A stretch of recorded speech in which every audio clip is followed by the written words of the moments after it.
কাল রাত্রে বনের মধ্যে স্বচক্ষে দেখেছি কপালকুণ্ডলা এক ব্রাহ্মণ কুমারের সঙ্গে মিলিত হল।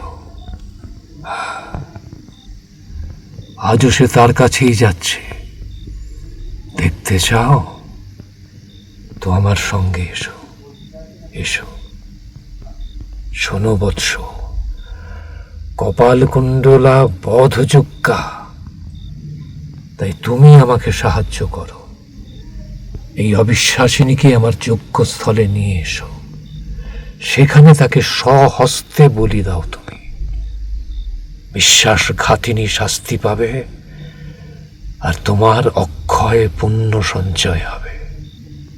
চলো, এবার দেখবে, চলো কপালকুণ্ডলা কার সাথে সাক্ষাৎ করে।